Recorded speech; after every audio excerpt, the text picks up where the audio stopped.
ഈ വണ്ടി നിങ്ങളൊരു 1-2 ദിവസം കൊണ്ട് നടന്നാൽ ഉള്ളൊരു പ്രശ്നം എന്താണെന്ന് ഞാൻ പറഞ്ഞുതരട്ടെ. പിന്നെ മറ്റേ സൈഡ് പ്രൊഫൈൽസിൽ വരുമ്പം എനിക്ക് ഇതിൽ ഏറ്റവും വലിയൊരു ഡ്രോബാക്ക് ആയിട്ട് തോന്നിയിട്ടുള്ള കാര്യമാണ്. അത് മാത്രമല്ല, ഇപ്പോൾ ബാസ് എന്ന് പറഞ്ഞൊരു വേരിയൻ്റ് ഉണ്ട്. ബാസ് എന്ന് പറഞ്ഞു കഴിഞ്ഞാൽ അപ്പോൾ ഇത് സ്റ്റാർട്ട് ആവണമെന്നുണ്ടെങ്കിൽ ഇതിന് സ്വിച്ചോ ഓൺ ചെയ്യാനുള്ള സ്വിച്ചസോ ഒന്നുമില്ല. ഈ ഇലക്ട്രിക്കൽ വെഹിക്കിൾസ് നിങ്ങൾ ശ്രദ്ധിക്കേണ്ട ഒരു കേസുണ്ട്. ഹൈവേസിലല്ല ഇവൻ റേഞ്ച് തരുന്ന, ഇവൻ ഏറ്റവും കൂടുതൽ റേഞ്ച് കിട്ടുന്നത്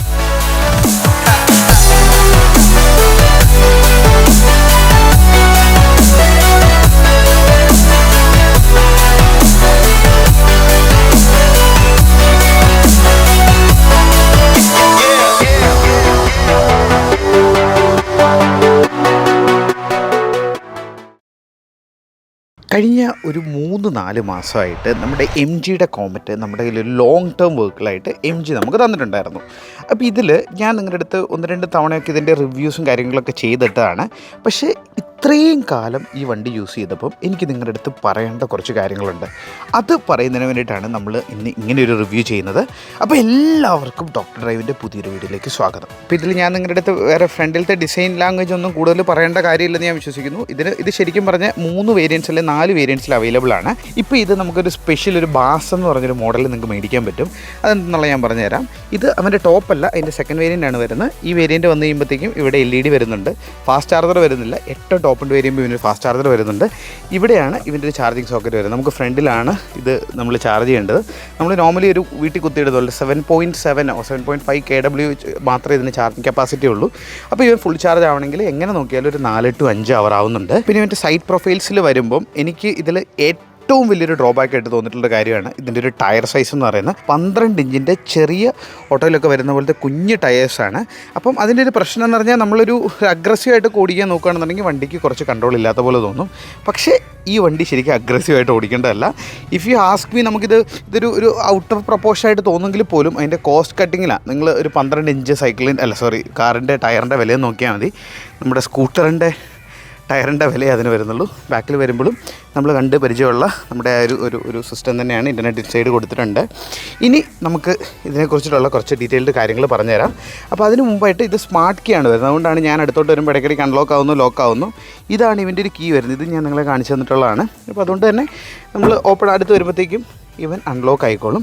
പിന്നെ ഇതിൽ ഇപ്പോൾ ഒരു ഇമ്പ്രൂവ്മെൻറ്റ് കൊണ്ടുവന്നിട്ടുണ്ട്. ഇത് ശരിക്കും ഒരു കംപ്ലീറ്റ്ലി ഒരു വൈറ്റ് ഇൻറ്റീരിയർ. അപ്പോൾ ഇതൊരു ഏകദേശം 8000 കിലോമീറ്റർ ഓടിയ വണ്ടിയാണ്. അതുകൊണ്ട് തന്നെ ഇതിൻ്റെ അകത്ത് കുറച്ച് ചെളി അല്ലെങ്കിൽ അങ്ങനത്തെ മാർക്സ് ഒക്കെ പിടിച്ചിട്ടുണ്ട്. ഇപ്പോൾ ഇതിന് വേറൊരു കളറും കൂടെ കമ്പനി ഇൻസൈഡിൽ കൊടുക്കുന്നുണ്ട്. ബാക്കിലോട്ട് കയറണമെന്നുണ്ടെങ്കിൽ ദാണ്ട് ഇവിടെ ഒരു ലിവറിൽ പിടിച്ചിട്ട് ഇങ്ങനെ മുന്നോട്ട് വെക്കുമ്പോഴത്തേക്കും നമുക്ക് ബാക്കിലോട്ട് കയറാൻ പറ്റും.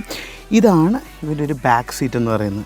2 പേർക്ക് ഇരിക്കാം. പക്ഷേ this vehicle is meant to be മൊത്തത്തിൽ 2 പേര് അല്ലെങ്കിൽ ഒരു 3 പേര് ഇരുന്ന് ട്രാവൽ ചെയ്യാൻ, എസ്പെഷ്യലി സിറ്റിയിലൊക്കെ എന്നാ സുഖമാണെന്നറിയില്ല. ഞാൻ അതിനെക്കുറിച്ച് പറഞ്ഞുതരാം. ഞാനിത് ഉപയോഗിച്ചപ്പം എൻ്റെ ഒരു എക്സ്പീരിയൻസ് എന്ന് പറയുന്നത്. അപ്പോൾ അതിന് വളരെ യൂസ്ഫുൾ ആയിട്ടുള്ളൊരു വെഹിക്കിളാണ്.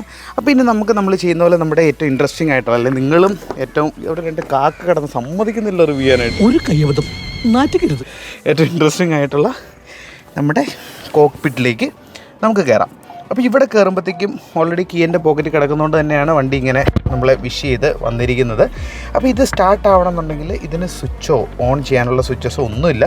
ഞാൻ നിങ്ങളുടെ അടുത്ത് പറഞ്ഞാൽ ഇതിൻ്റെ ബ്രേക്ക് പെഡലാണ് ഇവൻ്റെ ഇഗ്നീഷൻ ഓൺ എന്ന് പറയുന്നത്. നമ്മൾ ബ്രേക്ക് ചവിട്ടുമ്പോഴത്തേക്കും വണ്ടി റെഡിയാവും. റെഡിയായിട്ട് നമ്മൾ ന്യൂട്രലിൽ നിന്നെടുത്ത് ഡ്രൈവിലോട്ട് ഇട്ടാൽ ഫ്രണ്ടിലോട്ട് പോകും, റിവേഴ്സ് ഇട്ട് ബാക്കിലോട്ട് പോകും.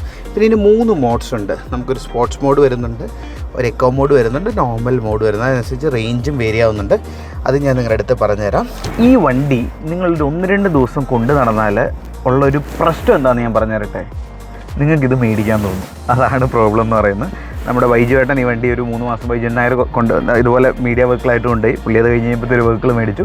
അതുപോലെ ഈ ഓട്ടോമോട്ടീവ് ജേർണലിസ്റ്റുകൾ എല്ലാവരും തന്നെ ഈ ഒരു കോമറ്റ് മേടിക്കുന്നുണ്ട്. എസ്പെഷ്യലി ഇവരുടെ ഒരു പ്രൈസ് റിവിഷൻ വന്നതിന് ശേഷം.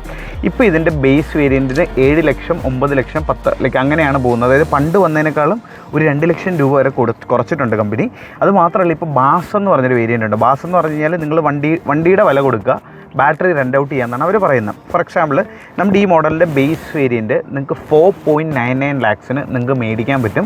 അതിൻ്റെ കൂട്ടത്തിൽ ഒരു 2.5 per kilometer, അതായത് ഓരോ കിലോമീറ്റർ ഓടുമ്പോഴും 2.5 കൊടുത്താൽ മതി. ഇപ്പോൾ ഫോർ എക്സാമ്പിൾ ഒരു 1000 കിലോമീറ്റർ ഓടുന്ന ഒരാളാണെന്നുണ്ടെങ്കിൽ 2500 രൂപ നമ്മൾ ബാറ്ററി റെൻറ്റ് പോലെ കൊടുക്കുക. അപ്പോൾ എന്ന് പറഞ്ഞാൽ അവർ ബാറ്ററിക്ക് വാറണ്ടി അഡീഷണൽ തരുന്നുണ്ട്. നമുക്ക് വേറെ റെസ്പോൺസിബിലിറ്റീസ് വരുന്നില്ല.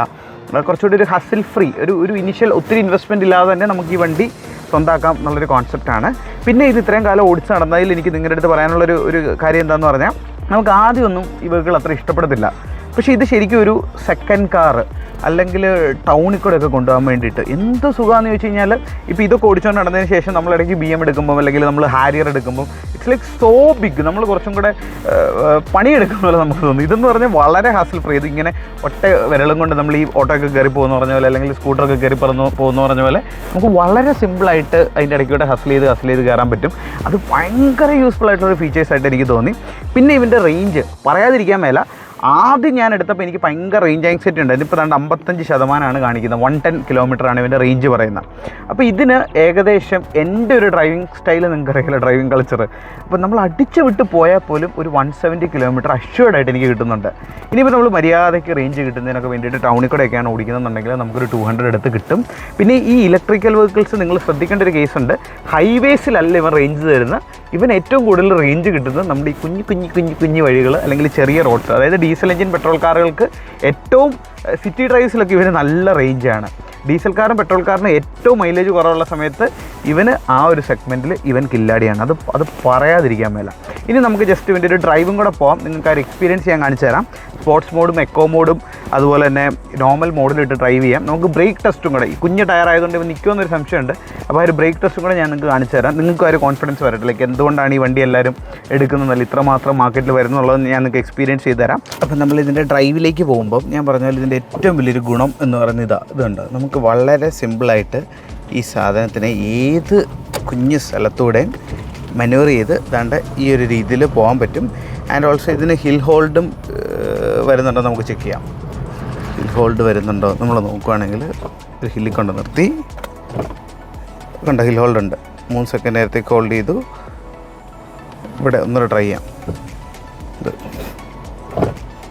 Yes, it has hill hold. നമ്മളിപ്പോൾ എടുത്തിരുന്നത് ബേസിക്കലി ഇക്കോ മോഡലിട്ട് തന്നെയാണ്.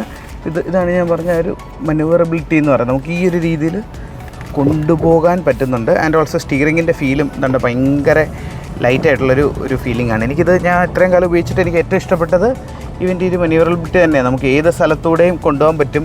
ആൻഡ് ഓൾസോ അത്യാവശ്യം സസ്പെൻഷൻ നല്ലതാണ്. അതുകൊണ്ട് തന്നെ അത്യാവശ്യം നല്ല യാത്രാസുഖമുണ്ട്. MGയുടെ വണ്ടികൾക്കൊക്കെ പ്രത്യേകം പറയേണ്ട ഒരു കാര്യമാണ് കേട്ടോ ഇവൻ്റെ സസ്പെൻഷൻ. അത് ശരിക്കും ബൈക്കിന് പോകാനുള്ള സ്പേസാണ്.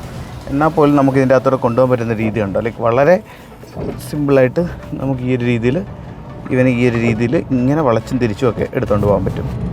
ഇപ്പോൾ കയറ്റത്തിലാണെങ്കിൽ എന്താണ്ട് എക്കോ മോഡിൽ അത്യാവശ്യം നല്ല രീതിയിൽ ഇവൻ വലിഞ്ഞ് കയറിക്കോളും.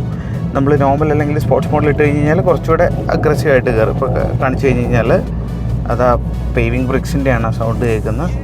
നമ്മൾ സ്പോർട്സ് മോഡ് ഇട്ട് കഴിഞ്ഞ് കഴിഞ്ഞാൽ ഇനിഷ്യലി ഒരു 40 കിലോമീറ്റർ സ്പീഡ് വരെ അത്യാവശ്യം നല്ല പുള്ളുണ്ട്. ഈ ഒരു രീതിയിൽ നമുക്ക് ഇവനെ കൃത്യമായിട്ട് ഹാൻഡിൽ ചെയ്യാൻ പറ്റും ഈ ഒരു കുഞ്ഞ് സ്പേസ് മതി. പിന്നെ നമ്മുടെ ചാർജിങ് എന്ന് പറഞ്ഞു കഴിഞ്ഞാൽ ഇവന് ലൈക്ക് ഏറ്റവും ടോപ്പ് ആൻഡ് വേരിയൻറ്റ് വരുമ്പോൾ ഇവന് ഫാസ്റ്റ് ചാർജർ കൊടുത്തിട്ടുണ്ട്. പക്ഷേ അതിലും വാല്യൂ ഫോർ മണി എപ്പോഴും ആ മിഡിൽ വേരിയൻറ്റ് തന്നെയാണ്, നമ്മളിപ്പോൾ ഈ കൊണ്ടു നടക്കുന്ന വേരിയൻറ്റ് തന്നെയാണ്. അപ്പോൾ ഈ ഒരു വേരിയൻറ്റിന് വരുന്നതെന്ന് പറഞ്ഞു കഴിഞ്ഞാൽ നമുക്ക് ചാർജ് ചെയ്യാൻ ഒരു 4 to 5 hours. ഞാൻ യൂസ് ചെയ്യുന്നത് എങ്ങനെയാണെന്ന് പറഞ്ഞാൽ നമ്മൾ വണ്ടി കൊണ്ടുപോകും, വീട്ടിൽ കൊണ്ടിടും, കുത്തിയിടും, രാവിലെ എടുത്ത് ഓടിക്കും. അപ്പോൾ അങ്ങനെ വെക്കുമ്പോൾ ഇത് ഭയങ്കര കംഫർട്ടബിളാണ്. അപ്പോൾ ശരിക്കും ഞാൻ ഫാദർ ഇപ്പോൾ ഇതൊരെണ്ണം എടുത്താലോ ഒരു സെക്കൻഡ് EV വേണം. നമുക്ക് ഇത് പെട്രോൾ എന്ന് പറഞ്ഞ സാധനം അടിക്കേണ്ടതപ്പോൾ എന്ത് സുഖമാണെന്നറിയാമോ. നമുക്ക് വളരെ ഈസി ആയിട്ട് കൊണ്ടുനടക്കാൻ പറ്റുന്നുണ്ട്. പെട്രോൾ കയ്യിൽ നിന്ന് പോകാത്തപ്പോൾ ഭയങ്കര സുഖമാണ്. അത്യാവശ്യം റേഞ്ചും കിട്ടുന്നുണ്ട്. ഇത് മിക്കവാറും ഇവൻ അല്ലെങ്കിൽ ടാറ്റയുടെ ടിയാഗോ ആണ് നമ്മൾ ചെക്ക് ചെയ്യുന്നത്. ഇപ്പോൾ ഇതിലേതെങ്കിലും ഒരെണ്ണം മിക്കവാറും നമ്മളൊരെണ്ണം എടുത്തിടാനുള്ളൊരു സാധ്യത കാണുന്നു. പിന്നെ ഇതിൻ്റെ സ്മാർട്ട് കണക്റ്റും കൃത്യമായിട്ട് പറയണം കേട്ടോ. നമ്മൾ എല്ലാ പ്രീമിയം കാസിലും കാണുന്ന പോലെ അത്യാവശ്യം വേണ്ട ഫീച്ചേഴ്സ് വരുന്നുണ്ട്. വലിയൊരു ഡിസ്പ്ലേ ആണ് കൊടുത്തിരിക്കുന്നത്. രാത്രിയിൽ ഇതിൻ്റെ ലൈറ്റ്സ് LED വരുമ്പോൾ അത് ഭയങ്കര അടിപൊളിയാണ്. ഇതിൻ്റെ അകത്ത് ആൻഡ്രോയിഡ് ഓട്ടോയും വരുന്നുണ്ട്, ആപ്പിൾ കാർപ്ലേ വയർലെസ് ആയിട്ട് വരുന്നുണ്ട്. AC അത്യാവശ്യം പവർഫുള്ളാണ്.